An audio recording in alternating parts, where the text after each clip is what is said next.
everyday witches emerge from the shadows of secrecy. Broom closets are flinging open and witches are taking flight. Whether you are hiding in your cozy closet or flying with pride, stay for a spell as witchcasting with Theodora Pendragon and her guests share magical moments, stir the cauldron, and debunk misinformation and misconceptions about paganism, witches, and our wonderful world of magic.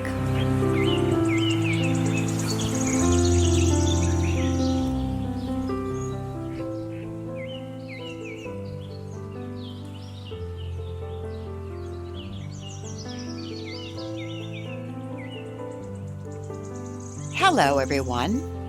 Theodora here. And today I have a wonderful special guest, and her name is Elizabeth Watson. Elizabeth is a certified mindset and manifestation coach, as well as an intuitive empathic reader. Welcome, Elizabeth. Hi, Theodora. Thank you so much for having me. You're welcome. You sound very important. So where would you like to begin? Well, thank you for that. But I want to begin just by reminding everyone that I'm not any more important than anyone else. And I am an average person. I'm a wife. I'm a mom of 3. I am homeschooling 2 of them while I have a toddler running around in the background. My life is a beautiful, crazy mess every single day. And with all of that, I also have found a place where I am following not only my dreams, but my calling. And it's something that every single person is capable of doing. The way that I found my path was a very roundabout kind of thing. It came through a lot of struggles and a lot of triumphs. Early on in my life, I realized that I was going to struggle with fertility. And that was a problem because I'd always wanted to be a mother. I have PCOS and prolactinoma, which is a pituitary tumor, all of which are stacked against my body being able to conceive and carry a child to term. And I knew that there was only so much that I could control in that. But one of the things I could control was my physical health. So I started on a health and fitness journey. And through that, I lost over 100 pounds. And I gained this even more valuable thing, which was an understanding of the power of mindset. The mindset aspect is so powerful because it helps you through all of those hurdles, all of those times where it's not easy, where you don't want to do it. And I built this really incredible life for myself and for my 2 kids. And then I hit a roadblock. I hit a place where I let someone sabotage all of this mindset work I had done. I didn't set up proper boundaries with them, and I ended up in a severe clinical depression for over 6 years. I gained all that weight back. I lost so much of my sense of self. And then the most beautiful thing happened. I got pregnant with my 3rd child. And when he was born, my intuition unlocked on this incredibly deep level. It was like nothing I'd ever experienced before. I'd been reading cards and having sensitivities since I was a child.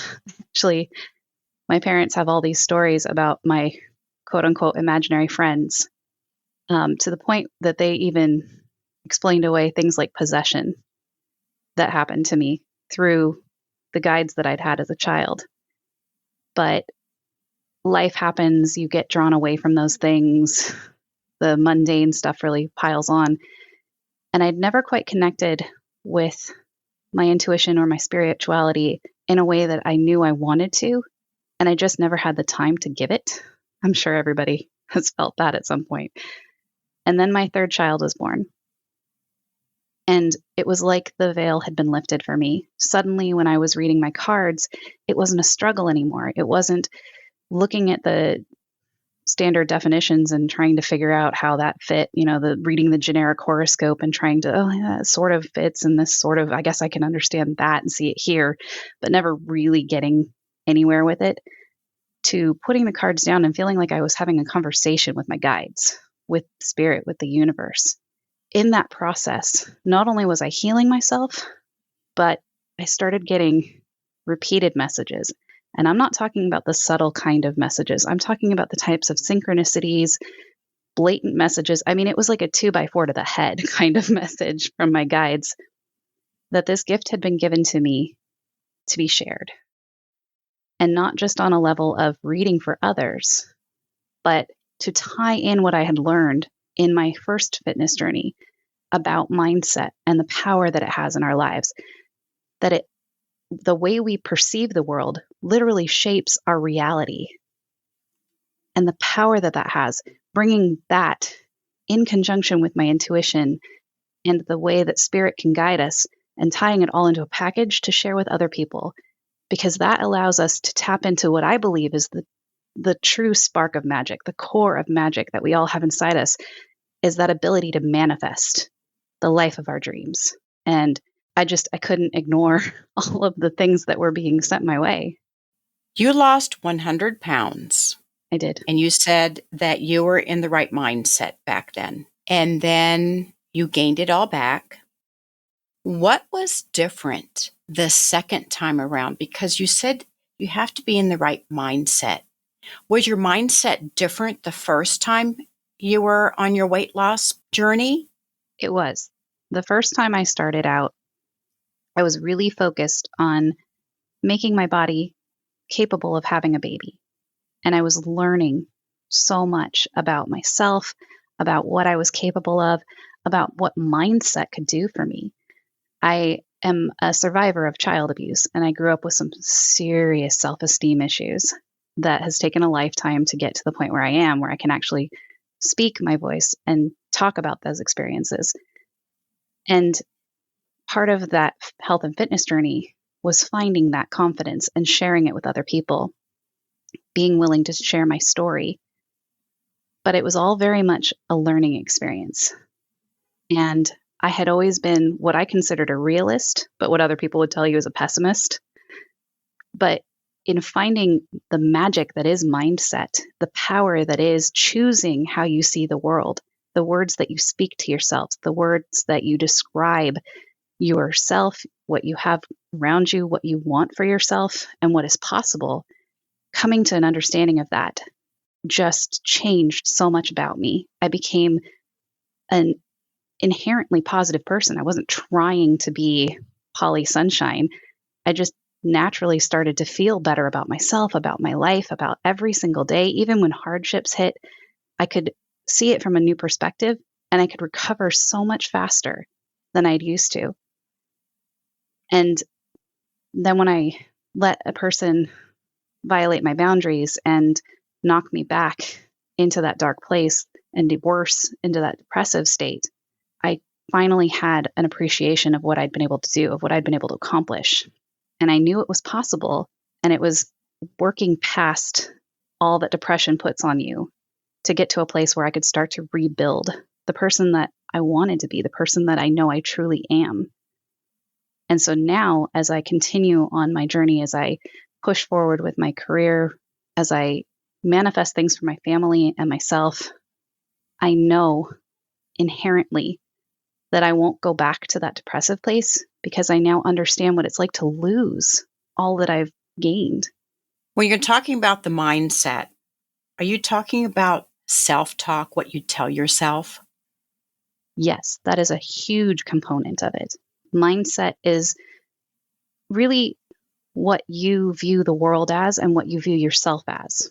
So self-talk, the inner critic, the shoulds, I should be doing this. I should want this for myself. I should be this kind of person.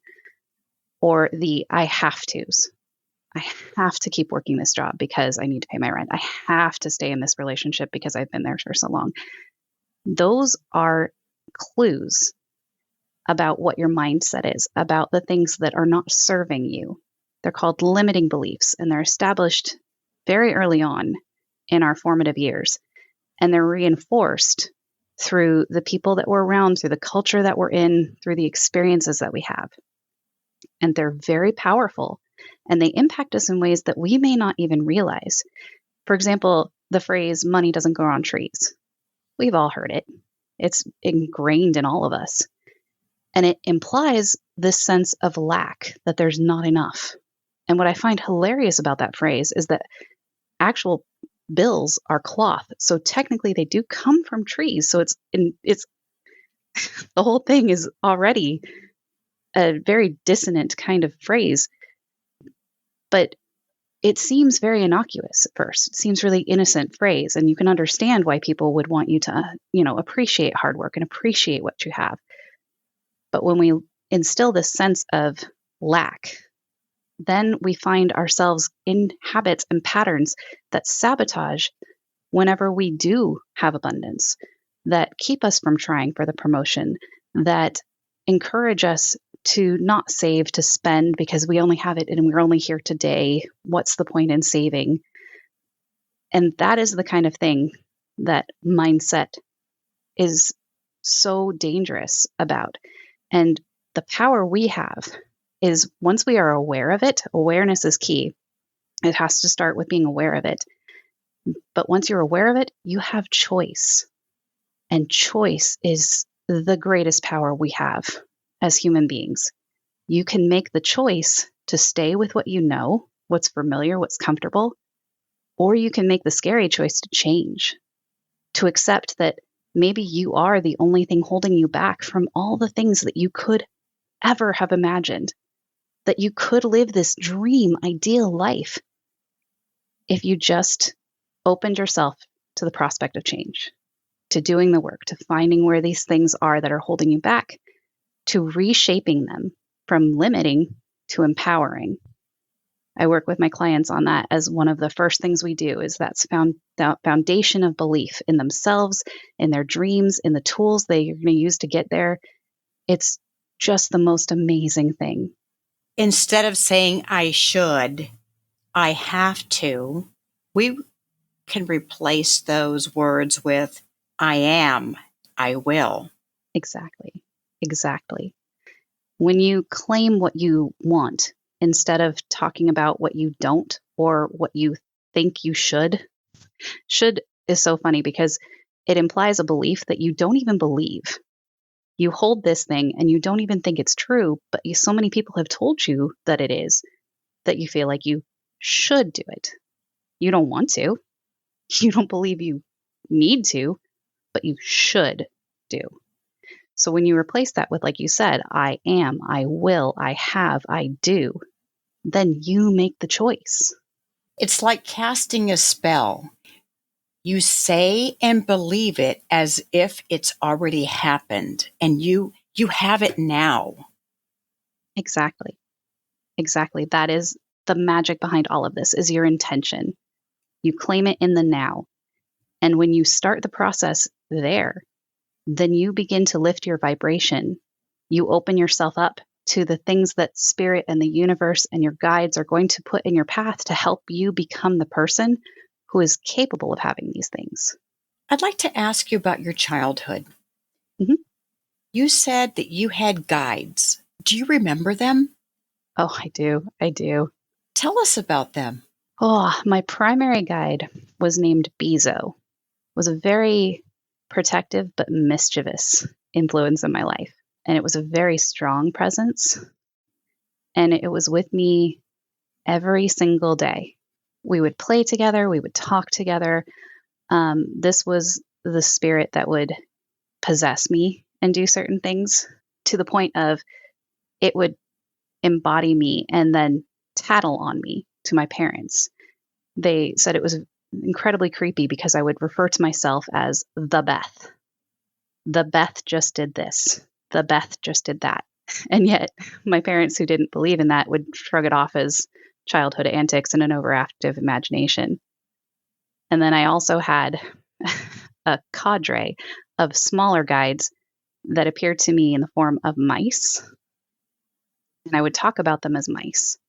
And they were not as strong or influential, but they were definitely a fun, kind of friendly, encouraging group of critters.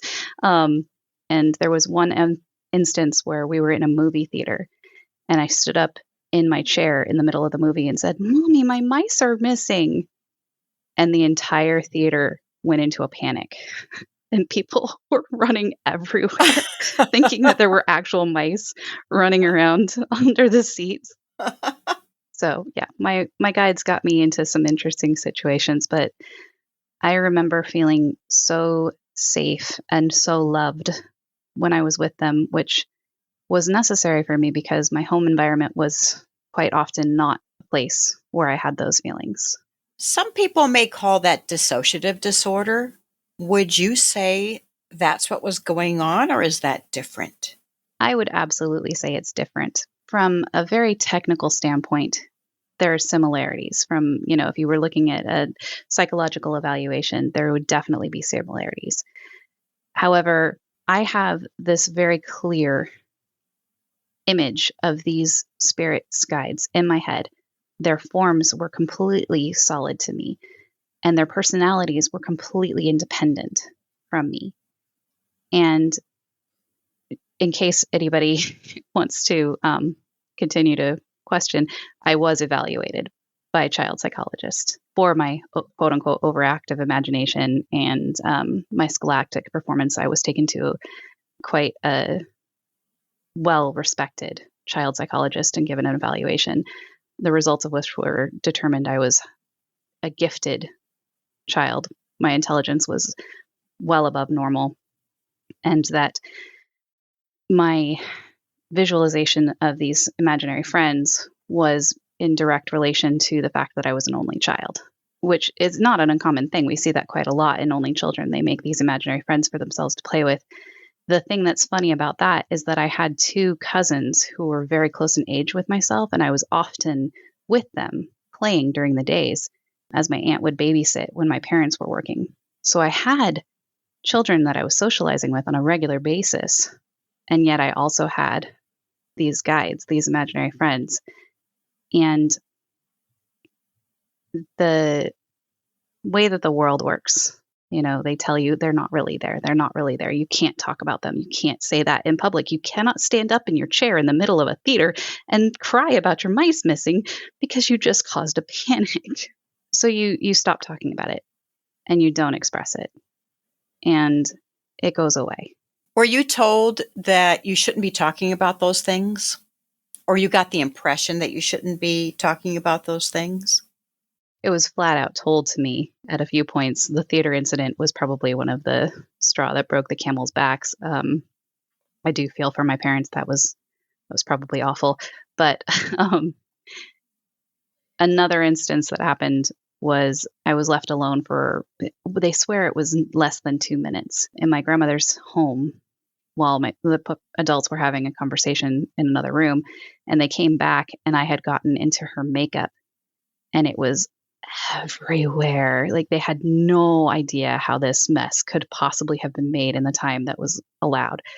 And they couldn't understand because it was well out of my reach on the walls in some places. And even getting to the makeup was not something that I should have been able to do. I was too small to get to where it was being kept. To this day, it defies their explanation, and yet it happened. And I was the only one there and covered in makeup. And the first thing I said when they walked in the room was, "Bezo made me do it."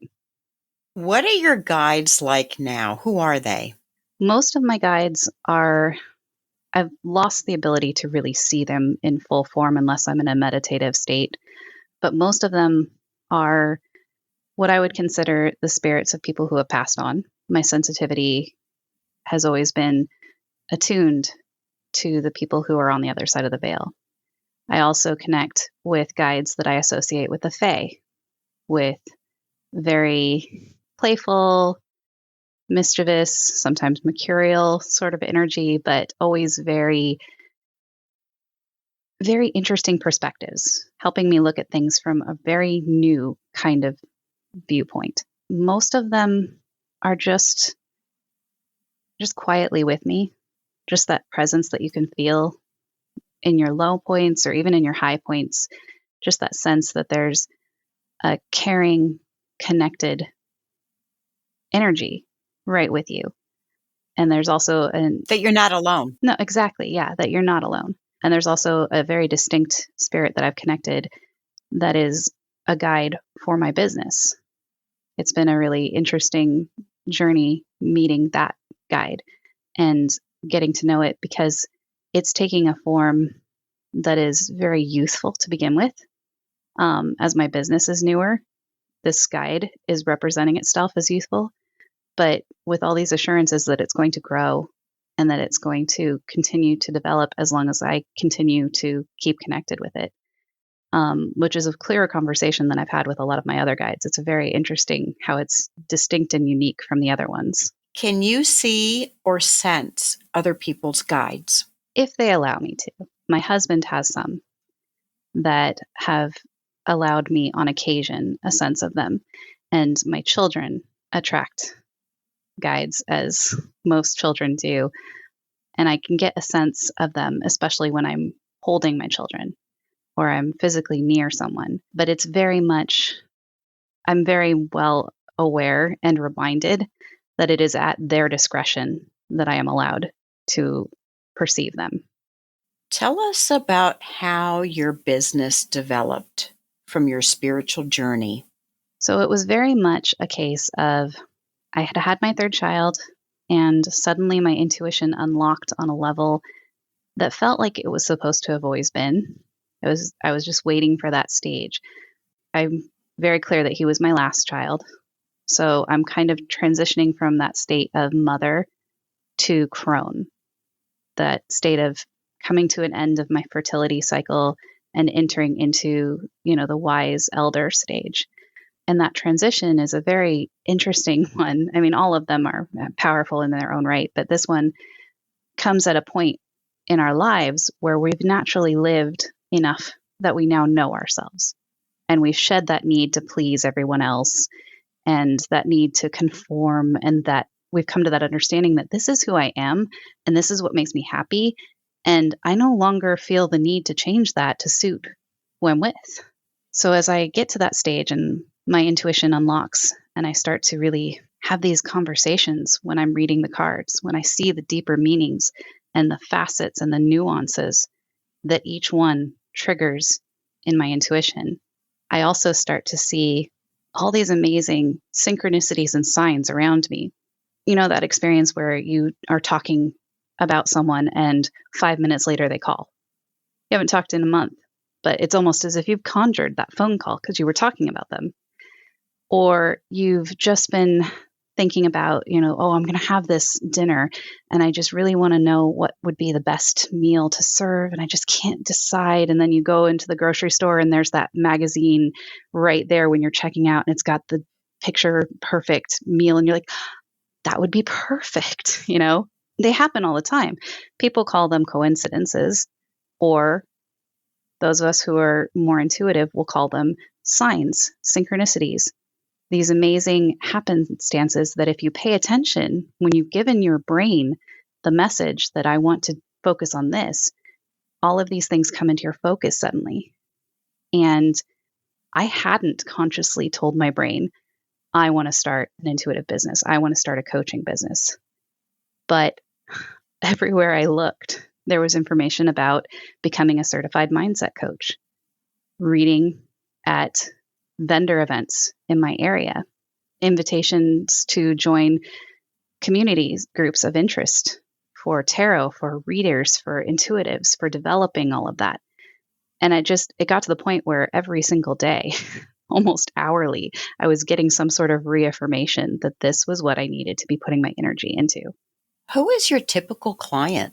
Oh, I love working with moms like myself because we get so caught up in serving everyone else's needs that it's so easy for us to lose sight of what we want. We're constantly working on that to-do list. We've got the schedules for the kids. The husband has this stuff going on. We're trying to manage everything all at once. And then there's that doctor's appointment that's going to throw a wrench in the whole day's works. So how do you possibly find time to follow that dream of yours, to express that creativity, to really put out there the thing that makes you uniquely you as a person and not just as a wife and a mom? So I really love when moms get to a point where they say, you know what, now is time for me to have something for me, not in spite of the kids, but because I want my kids to see what it's like to follow your dreams, to not let life beat it out of you, that you can achieve amazing things, that you can give yourself permission to go for this ideal that you are being led to. I honestly believe that those dreams that we have that just won't go away, that dream of that home with the yard, or that beautiful kitchen, or being able to paint and have it be something that helps your income. I honestly believe that is the universe guiding you to the life you are meant to live. It's not selfish. It's not a fleeting fancy. It's what you are meant for. And you are the one, because of free will, who has to decide that you're going to go for it. So I love working with moms when they get to that point where they're like, you know what? I do deserve this. And I am willing to do it. And I want my kids to see me doing it because I want them to be the kind of people who make that choice for themselves too. And then the other people I love working with are soulpreneurs, those who are leading spirit-based businesses, intuitives, readers, psychics, Reiki, all of it. I love working with those who are ready to start or want to scale the business that they have and not be so bogged down in all of the minutia, all of the, oh, I've got to post a certain amount of times a day. I've got to send out an email. I've got to make that order. I've got to return those emails in this, short span of time between it all. I love working with them to reconnect with the spirit of the whole business, with why they started it, so that it doesn't feel like more work to start it or to grow it, because they are following the path. They are following that dream. They are connected so deeply with it that they can't not manifest this amazing business. What I have found is when I listen to my spirit guides, my path is paved and the journey is very easy. Yes, exactly. I cannot tell you the number of things that have happened since I made the decision to heed the messages I was getting and being given to start and grow this business. As soon as I made that choice, I met the most amazing people.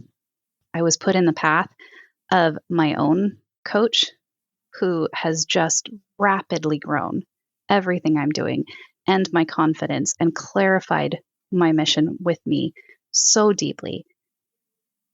And each step can be scary. The investment can be scary. Making the time can be scary. Accepting that I'm going to have to, work when my kids are sleeping, get up early sometimes to get things done while I've got quiet house. It's not always the ease, but when you do follow that path, it gets so much easier. The steps are laid out before you, because so much often people get hung up on not going for their goals because they don't even know how to begin. They're not sure how to begin, or they're not sure what it's going to look like. They know they want more, but they don't know exactly what that means. And so they don't even try. They stay in that comfort zone. But when you open yourself up and you listen and you let your intuition actually have a voice, like you said, the path, it's like the lights come on and you can suddenly see it, and it is spread out before you. And the sense of assurance, it is so deep, comes over you. It just settles on you like, this is right. And also, the right people come into your life. Absolutely. Tell us about BETwixt. What is that and what does it mean? Oh, thank you for asking, Theodora. I love talking about this. So BETwixt is the method that I have created to bridge the gap from where you are to where you dream of being. It is my method that I take my clients through. It is belief. It starts with belief. I've said this and I'll say it forever until my dying day. Belief is foundational. If you don't believe in yourself, if you don't believe in what you want, if you don't believe in your worthiness to get it and the tools you're using to get there, you'll find ways to self-sabotage or not even begin. So it all begins with belief. And then it moves to empowerment. When you believe, you next build a structure of empowerment. And for my clients, what I do is I take them through a process that helps them build the structure around a whole self balanced, healthy lifestyle. So that's things like your physical health, but also your mental and emotional health, your spiritual health, your financial health. So often we end up tripped up in the process of trying to go for these goals because we haven't taken some of these elements into account. And when one part of your life falls, then it's a domino effect and everything starts to fall. So in, physical fitness aspect, if you start to lose the nutritional aspect, well, then you've already had some cheats. So then you let the workout slide. And then next thing you know, it's been a week and it's a dangerous cycle. So when you build a balanced lifestyle, you can trust that nothing's going to get forgotten. Nothing's going to get left out. You've taken all the things that matter to you at your core as most important, and you've built them into your plan. So then fear no longer has the reins. You make decisions based on what you know of yourself and what you know you want. And that is ultimate empowerment, in my opinion. So then you transition into transformation. And here's where the magic really happens. It all comes together as you make the detailed goals and action plans. You set your schedule. You're already manifesting by this point, but here's where you start to take things to the next level. And you just empower those intentions from the structure that you've made with the belief that you have as a base, and you and your life transform. It's not temporary change that's going to be here today and gone next week. It's the kind of change where you are fundamentally different than you were when you started. You can't backslide because you're not that person anymore. So everything is now transforming into that dream life, that ideal life. And as you get there, the most amazing thing happens. You realize that you can do it all over again with bigger dreams. Things that would have seemed impossible when you began now look like the next logical step. And that is my BETwixt method. Belief, empowerment, transformation, BETwixt. BETwixt, yep. That's a really cool formula. Thank you. I love it because it combines the science of mindset with the spirit-led intuition aspect. And it ties it all together in this way that balances both so that all the things that matter are accounted for and all the changes you are making are for your highest good and the highest good of everyone around you. Those are wise words because not only are you saying that we need to think about ourselves, but we need to think about how it affects other people. Exactly. If we think of ourselves as a collective and our world as a whole, everyone's vibration impacts everyone else's. We know from science that our cells and the way that they interact with the things around them all have an energy field. It's just the reality of the situation. And we've gotten to an age where there's so much digital energy field impacting as well that it gets very easy to get lost in that. We're connecting so much more through the internet, through cyberspace, through meta, that we sometimes feel so isolated. We forget how much who and what we are impacts everyone else until you're out and you get that random smile from someone and it lifts your spirits and you think, have I been smiling enough today? Have I been doing that for someone else? And then the next person you see, you smile at. And you can almost see the weight lift from them for that brief moment. But that's a ripple effect. And when we take responsibility for our vibrations, we then have the ability to lift it for our family, for those we work with, for our friends, for our community, and everyone they impact then as well has the ability to be lifted. Belief is very important. I'm going to give you an example of how some people think they're believing, but they're really not. Let's take the simple love spell. Lots of people like money spells and love spells. I have a friend who is madly in love with this man, and she discovered that she could do a love spell. I told her, be careful with that. She was doing these love spells over and over and over again, trying different love spells for this one person. And I told her, you better stop because it's going to backfire. You have doubt about this man. It's not going to work. No, I'm doing a love spell. I said, you don't need to do 50 love spells. Well, it did backfire because he dated her for a short time and then he broke up. So she already had the doubt that this was not going to work. It was this act of desperation. If I do 100 love spells, he's going to love me back. It doesn't work that way. No, exactly. And this is another thing that I work with a lot with my clients is you cannot be so attached to the form that you think something is going to take that you block yourself out from all of the magical things that could happen, that could be coming to you. So say you're fixated on this person and you want that relationship with them. Well, I'm not going to ever tell you, no, don't pursue that because your dreams are valid. What you want is always valid and possible. But what I do take people through is opening up to, okay, well, why do you want this relationship? What is it you want from that relationship? What is you want to feel? What would the experience of being in that relationship be like? And then we focus on those things because when you connect with why you want it and the emotion that you want from it, and you let go of needing to control how it's going to happen or what it's going to look like, this most magical thing happens.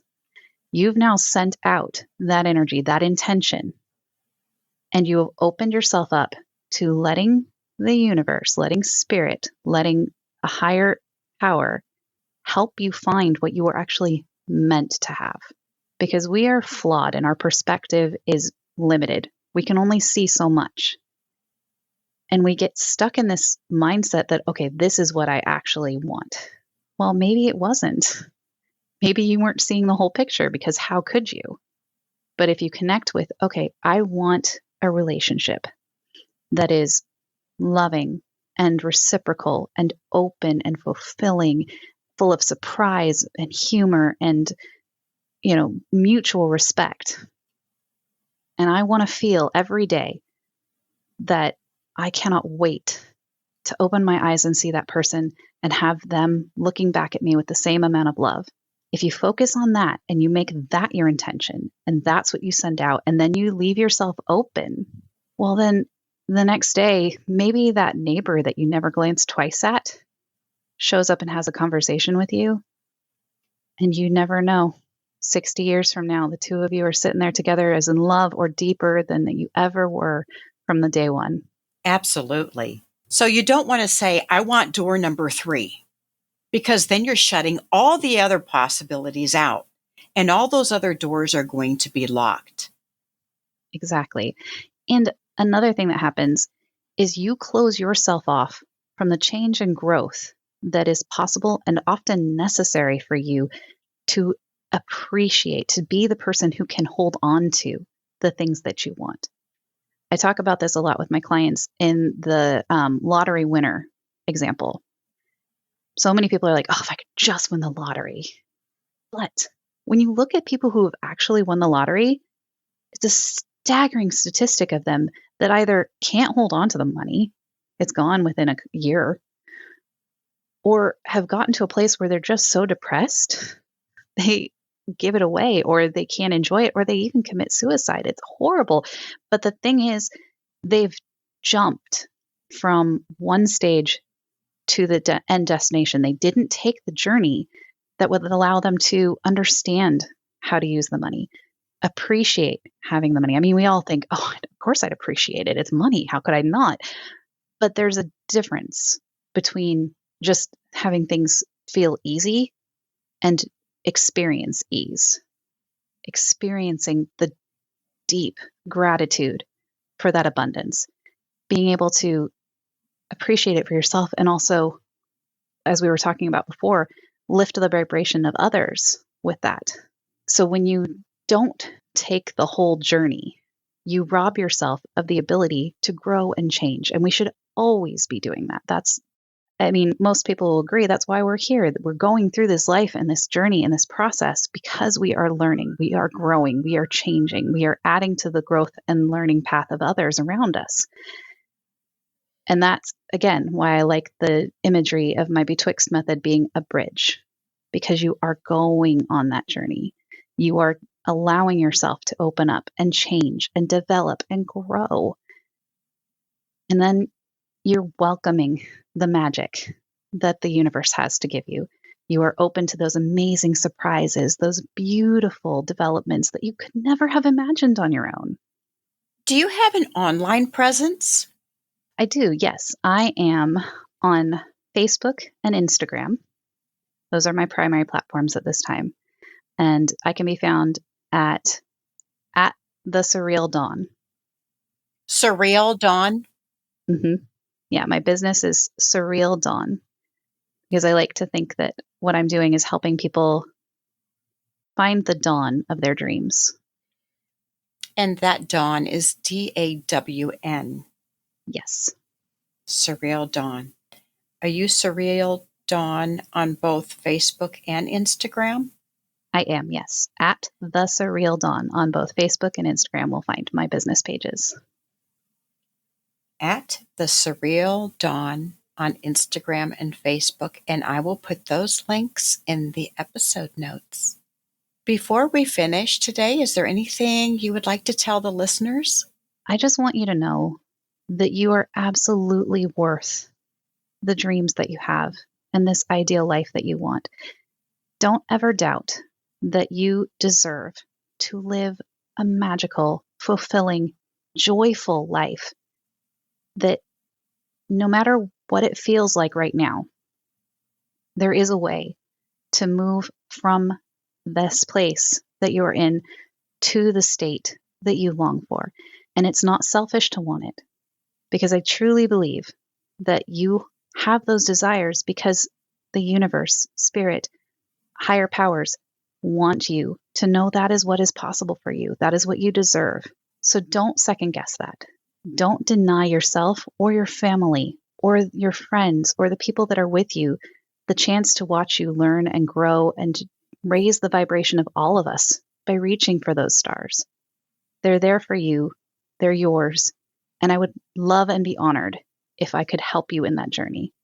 So if anything that I've said has resonated with you, if it inspires you, if you want to learn more, please, please, please reach out. Look me up. We can schedule a free 30-minute discovery call where we can talk about what your dreams are, what might be holding you back from them, and what it would look like for us to work to get you across that bridge. Thank you, Elizabeth, for sharing your higher vibration. This has been a wonderful episode. Thank you. It's been an honor.